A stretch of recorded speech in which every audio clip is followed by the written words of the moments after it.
오늘 본문 말씀 사도행전 2장 1절로 13절 말씀입니다. 사도행전 2장 1절로 13절 말씀, 이 가운데에서 1절로 4절 말씀 함께 보겠습니다. 하나님의 말씀입니다. 제가 봉독하겠습니다. 오순절 날이 이미 이르매 그들이 다 같이 한 곳에 모였더니 호련히 하늘로부터 급하고 강한 바람 같은 소리가 있어 그들이 앉은 온 집에 가득하며 마치 불의 혀처럼 갈라지는 것들이 그들에게 보여 각 사람 위에 하나씩 임하여 있더니 그들이 다 성령의 충만함을 받고 성령이 말하게 하심을 따라 다른 언어들로 말하기를 시작하니라. 아멘. 지난주에 이어서 오늘도 성령 세례에 대해서 살펴보겠습니다. 세례 요한이 바리새인과 사두개인들에게 이런 이야기를 했었죠. 나는 너희에게 회개 하게 위하여 물로 세례를 베풀었거니와 내 뒤에 오시는 이는 나보다 능력이 많으시니 나는 그의 신을 들기도 감당하지 못하겠노라. 그는 성령과 불로 너희에게 세례를 베푸실 것이요 라고 말이죠. 세례 요한이 예언을 했듯이 승천하신 예수님은 다락방에 모여 있는 제자들에게 이제 성령 세례를 베푸시죠. 자, 그런데 오늘 본문을 보면 성령 세례를 받은 제자들이 특이한 반응을 나타내는 것을 보게 됩니다. 여러분, 제자들이 성령을 받았을 때 그들이 가장 먼저 보이는 반응이 무엇이죠? 방언입니다. 본문 5절을 보면 그때 경건한 유대인들이 천하 각국으로부터 와서 예루살렘에 머물러 있더니 이렇게 이야기를 합니다.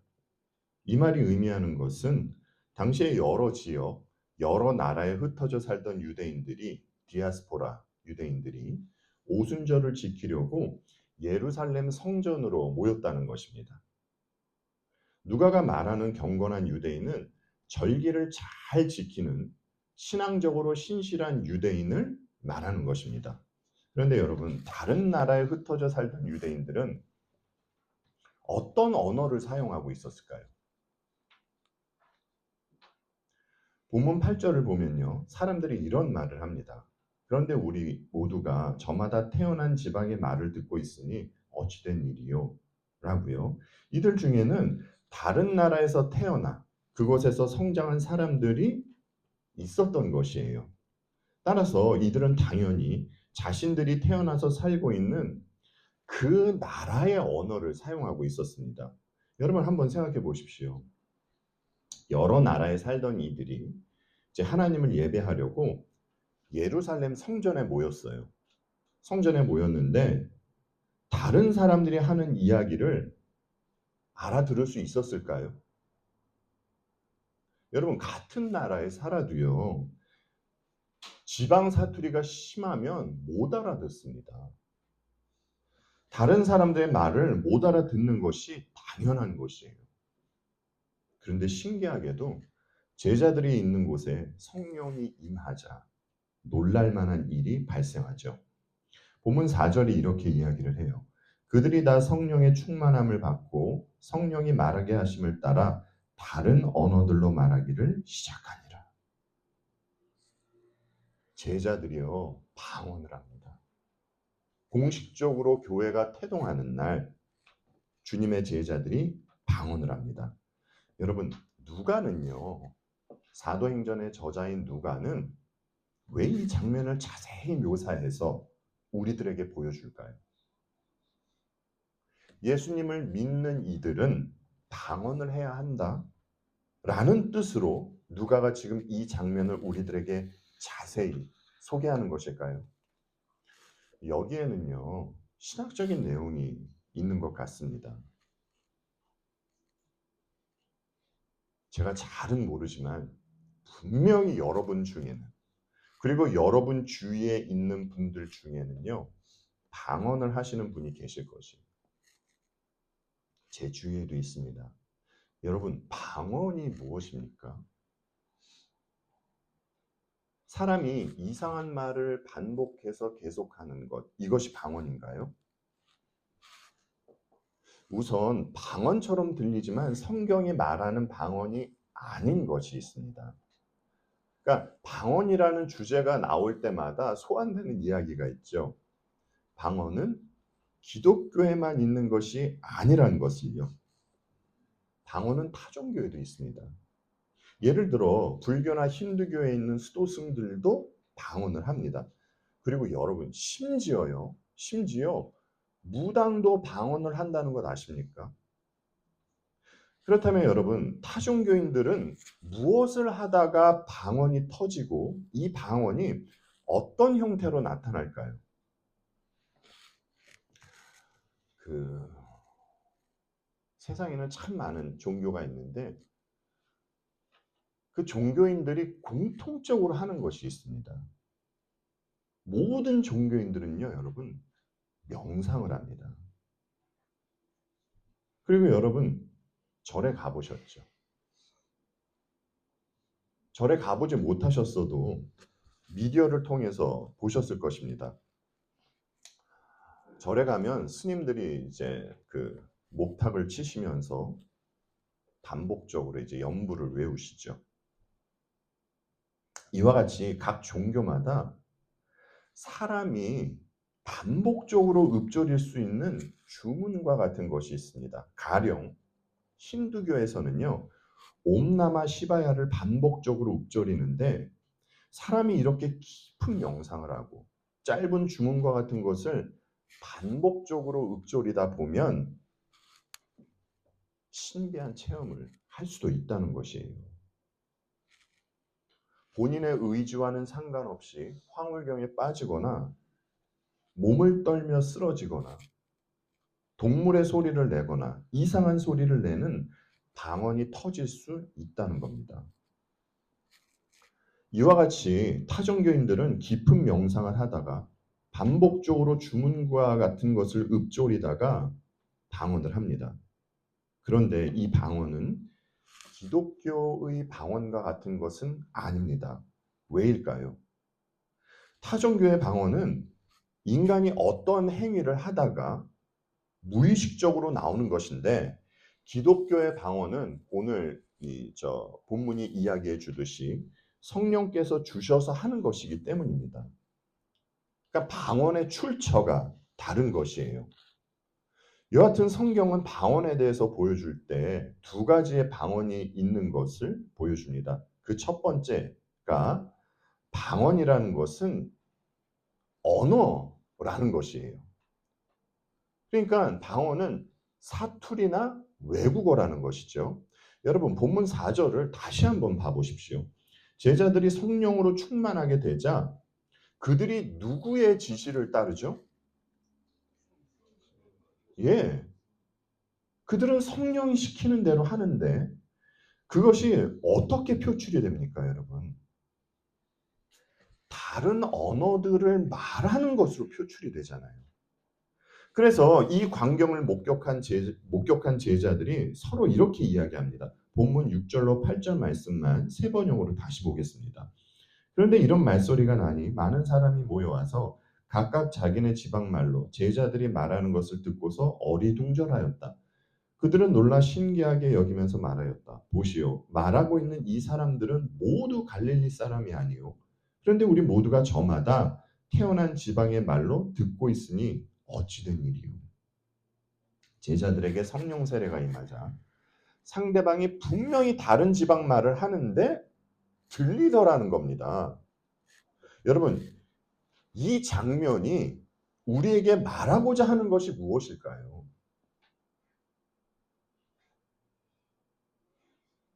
하나님을 믿으면 신비한 체험을 한다? 뭐 이런 것일까요? 이것은요, 여러분, 하나님의 저주가 성령을 모신 그리스도인에게는 풀렸다는 것, 이것을 보여주는 것입니다. 창세기에는요, 인간들이 하나님께 범죄해서 하나님으로부터 저주를 받는 곳이 있죠. 언어에 대해서 말이죠. 여러분, 이곳이 어디입니까? 바벨탑 사건이 있는 곳이죠. 여러분, 바벨탑 사건의 시작이 어떻게 시작되는지 아세요? 이렇게 시작이 됩니다. 온 땅의 언어가 하나요 말이 하나였더라. 이렇게 해요. 이러보건대 바벨탑 사건이 있기 전까지 인류는요, 한 가지의 언어를 썼던 것을 알 수 있어요. 그런데 사람들이 같은 언어를 쓰면서 무슨 일을 하냐면 도시를 세우고 탑 쌓는 일을 합니다. 여러분께서 이제 바벨탑 사건을 보셔서 아시겠지만 하나님은 사람들이 도시를 세우고 탑 쌓는 것에 대해서 굉장히 진노하세요. 여러분, 하나님께서 왜 사람들이 도시를 세우고 탑 쌓는 것에 대해서 진노하셨을까요? 왜냐하면요, 사람들이 그렇게 도시를 세우고 탑 쌓는 이유가 자신들의 이름을 날리고 자신들이 흩어지지 않는 것을 목적해서 그러한 일을 했기 때문입니다. 그리고 사람들이 자신들의 힘으로 하나님과 같은 자리에 가려고 했기 때문이에요. 하나님처럼 되고 싶어서 선악과를 먹은 아담의 후손답게 인간들은 계속 이러한 일을 하고 있는 것입니다. 흥미로운 것은 바벨탑 사건은 여러분 어떤 사건 후에 나오는 사건이죠? 노아의 홍수 사건 바로 다음에 나오는 이야기예요.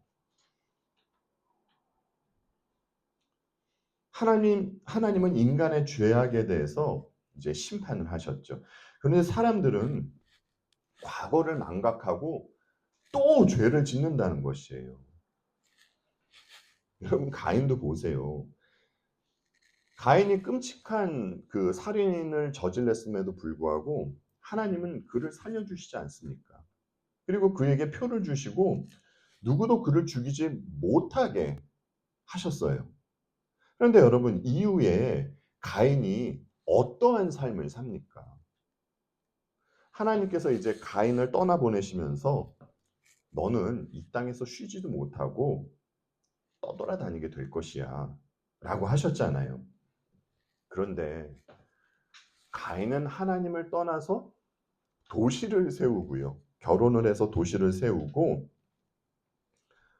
그러니까 도시를 세웠다는 것은 그는 떠돌지 않고 한 곳에 이제 정착했다라는 것이잖아요.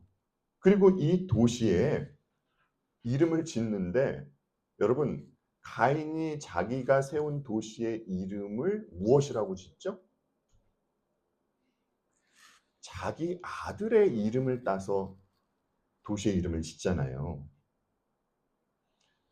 가인은요, 하나님 나라와는 상관이 없는 자기 나라를 세우는 것입니다. 여러분, 이 나라에서는 누가 왕노릇할까요?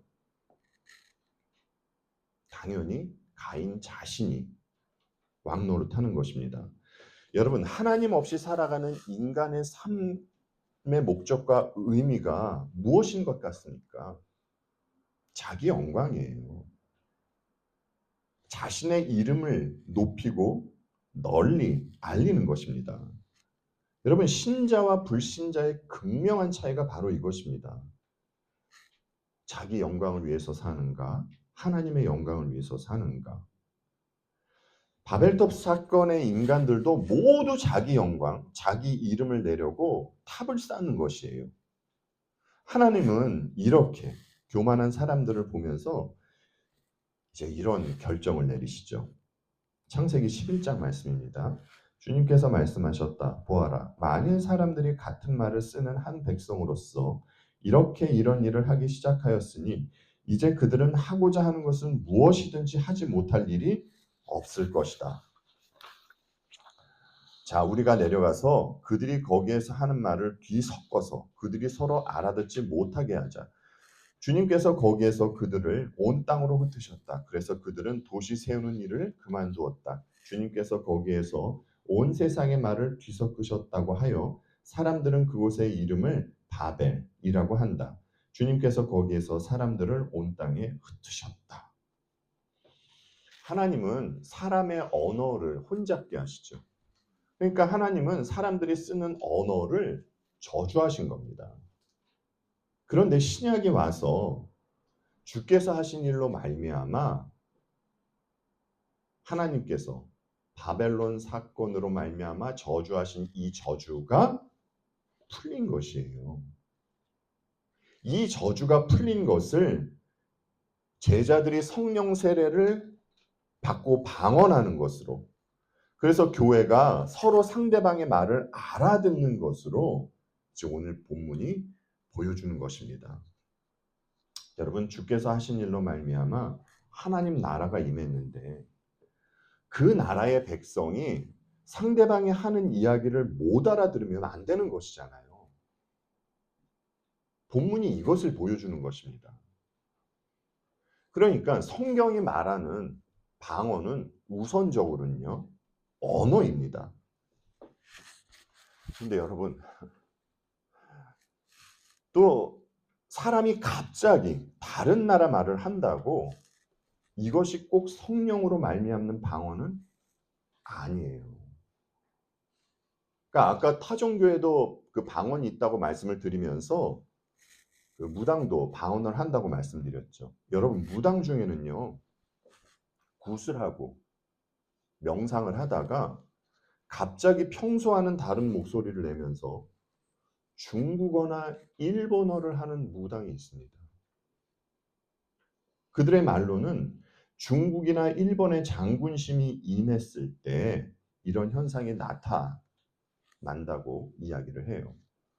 그런데 여러분, 이것은 정말 그들이 말하는 장군신이 아니라 귀신이죠. 따라서 사람이 갑자기 다른 나라 말을 한다고 해서 이것이 모두 성령으로 말미암는 방언이라고는 장담할 수 없는 것입니다. 자, 그리고 성경은 이와 같은 방언이 있다라고 또 이야기를 해줘요. 고린도전서 14장 말씀 보십시오. 그러면 형제자매 여러분, 어떻게 해야 하겠습니까? 여러분이 함께 모이는 자리에는 찬송하는 사람도 있고 가르치는 사람도 있고 하나님의 계시를 말하는 사람도 있고 방언으로 말하는 사람도 있고 통역하는 사람도 있습니다. 모든 일을 남에게 덕이 되게 하십시오. 누가 방언으로 말할 때에는 둘 또는 많아야 셋이서 말하되 차례로 말하고 한 사람은 통역을 하십시오. 통역할 사람이 없거든 교회에서는 침묵하고 자기에게와 하나님께 말하십시오. 예언하는 사람은 둘이나 셋이서 말하고 다른 이들은 그것을 분별하십시오. 하나님은 고린도 교회 교인들에게 많은 성령의 은사를 주셨습니다. 그 은사 중에는요, 방언의 은사도 있었고 통역의 은사, 예언의 은사, 찬양의 은사, 많은 은사들이 있었어요. 그런데 고린도 교회 교인이 한 방언은 아까 말씀드린 언어가 아니었습니다. 아까 성경이 보여주는 방언에는 두 가지가 있다고 말씀을 드렸는데 하나가 언어이고요. 또 다른 하나는 신비한 소리입니다. 고린도 교회 교인이 어떤 소리를 내면서 방언을 했는지는 모릅니다만 여하튼 바울은 교인들의 방언을 영으로 비밀을 말하는 것이라고 했어요. 영으로 비밀을 말하는 것. 사도 바울이 이 방언은 사람에게 말하는 것이 아니라 하나님께 말하는 것이어서 아무도 이 말을 알아듣지 못한다고 했습니다. 그래서 여러분, 필요한 것이 무엇이라고 합니까? 통역이라고 하죠. 바울은 교인 중에 누군가 방언을 하면 이 방언을 통역해야 한다라고 이야기를 해요. 그런데 교회에 방언하는 사람은 있는데 통역하는 사람은 없을 수 있잖아요. 여러분, 이럴 때는 어떻게 해야 하는 것입니까? 지금 저희들이 읽은 그 고린도전서의 말씀 28절 말씀을 보십시오. 바울이 이럴 때는 어떻게 하라고 하죠? 침묵하라고 합니다. 그러니까 통역하는 사람이 없을 때는 방언하지 말라는 것이에요. 여러분께서 아시듯이 하나님은 질서를 중요하게 여기십니다. 성령께서 임하신 곳에는 이제 하나님의 질서가 세워지고 잡혀갑니다. 인간이 하나님께 범죄하자 깨진 것이 이제 하나님께서 세워놓으신 질서잖아요.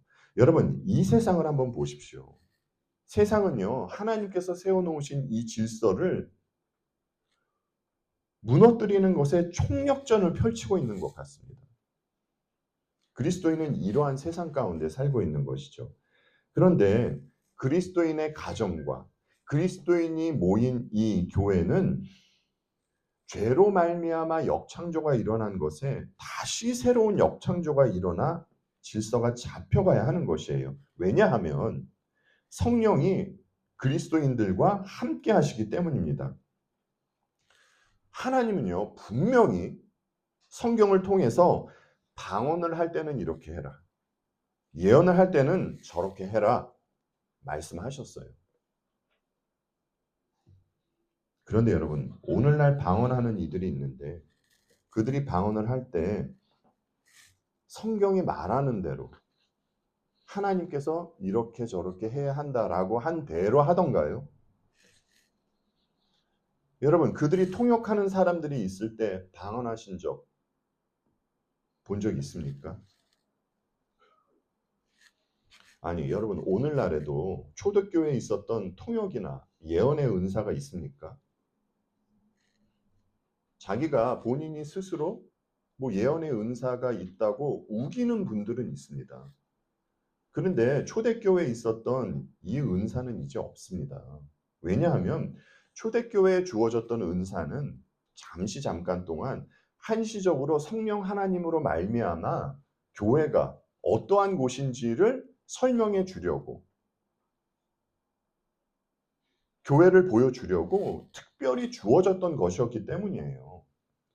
바울 당시에 예언하는 사람은요, 세 사람이 있을 때 한 사람씩, 그것도요, 여러분, 차례로 예언해야 했습니다.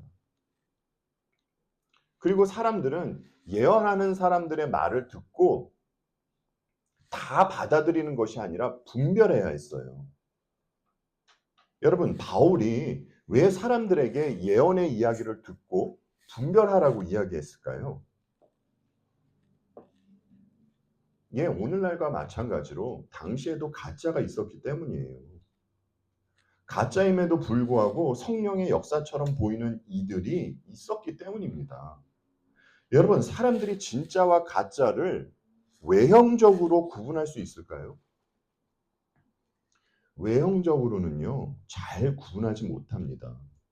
여러분, 가짜임에도 불구하고 광명한 천사의 모습을 하고 있을 수 있고요.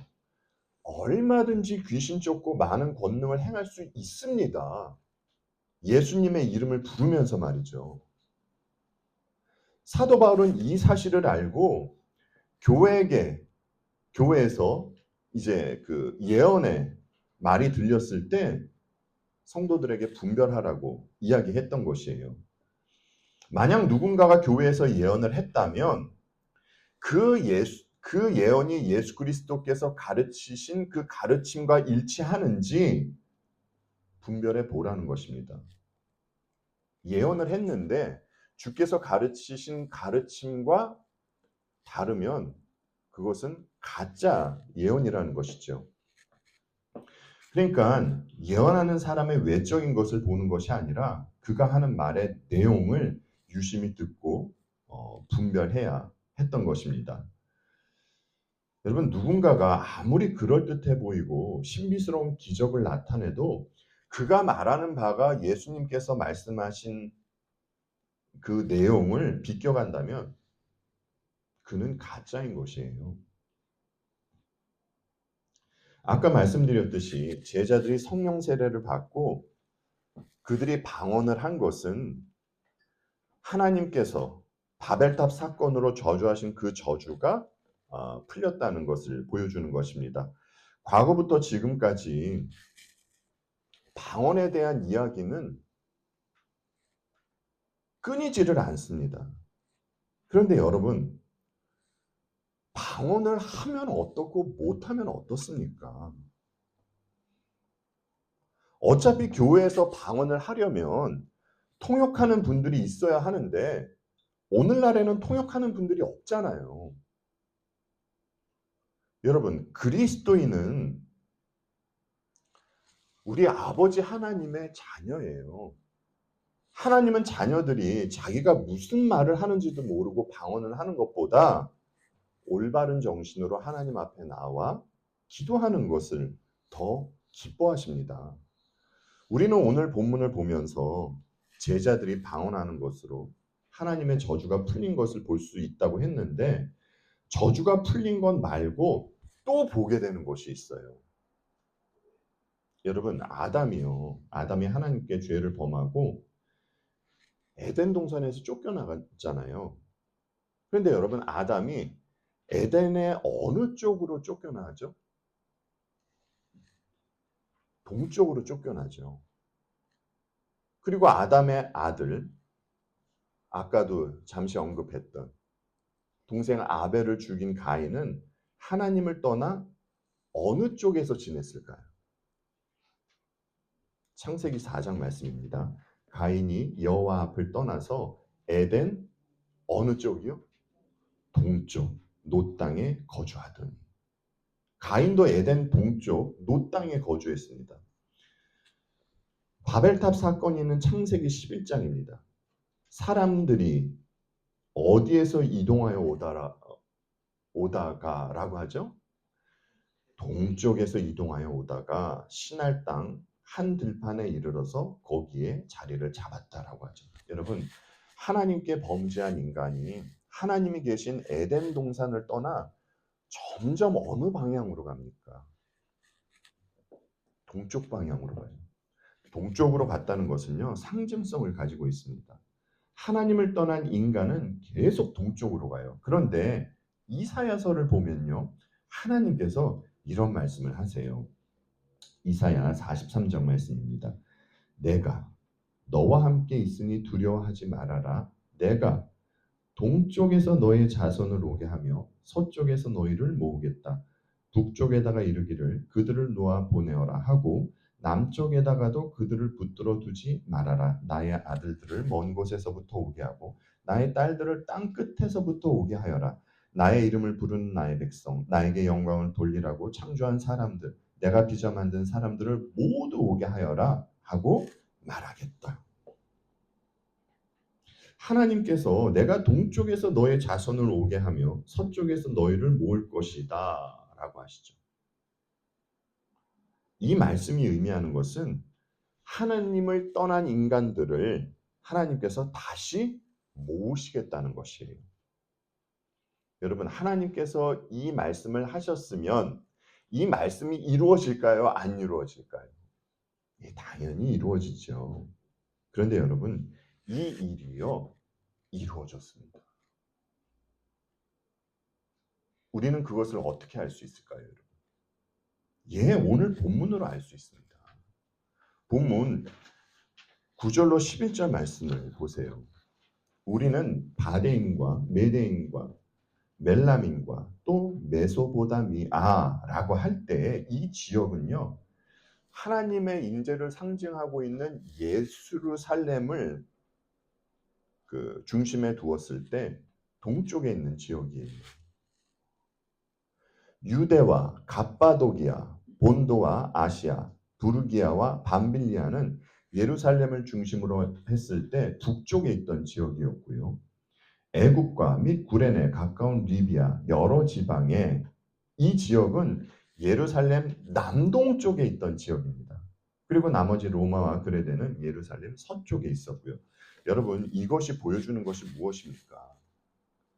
예, 하나님으로부터 저주를 받아 영원히 떠날 수밖에 없던 인간이 이제 하나님께서 하신 일로 말미암아 다시 하나님께서 저주의 자리에 있는 인간들을 하나님이 계신 자리로 불러 모으셨다라는 것이에요. 여러분, 이 자리에 누가 있는 것입니까?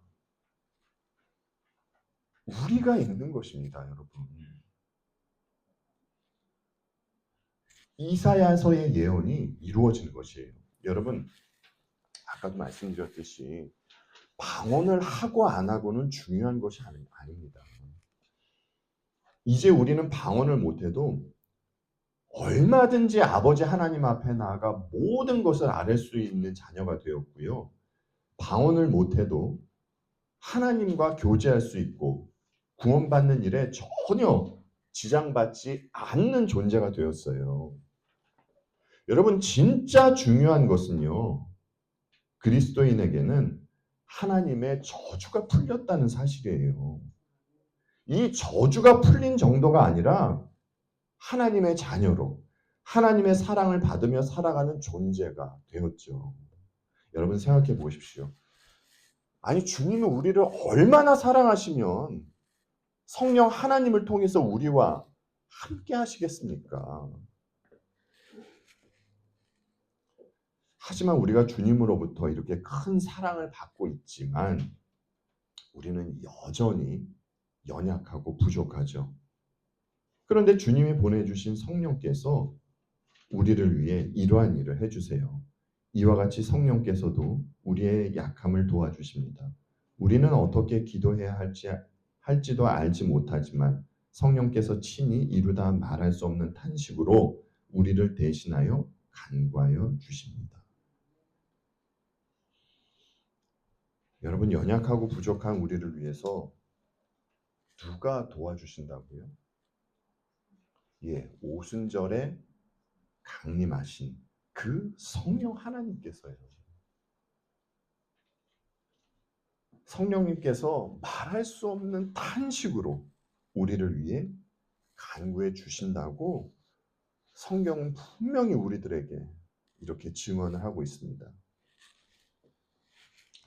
우리가 세상을 살다 보면 때로는 두려움 속에 빠지게 되죠. 그런데 여러분, 두려워하지 마십시오. 성경이 누누이 구약부터 계속 우리들에게 두려워하지 말라고 하잖아요. 여러분, 성경은 왜 우리들에게 두려워하지 말라고 그렇게 이야기를 할까요? 무엇을 근거로 해서요? 우리가 두려워하지 않아도 되는 이유는 우리를 위하여 간구하시는 성령 하나님께서 함께 하시기 때문입니다. 그것이 바로 우리가 두려워하지 않아도 되는 이유인 것이에요. 여러분, 우리는 어느 상황, 어느 곳에 있든지 하나님과 함께하는 존재입니다. 꼭 기억하십시오. 기도하겠습니다.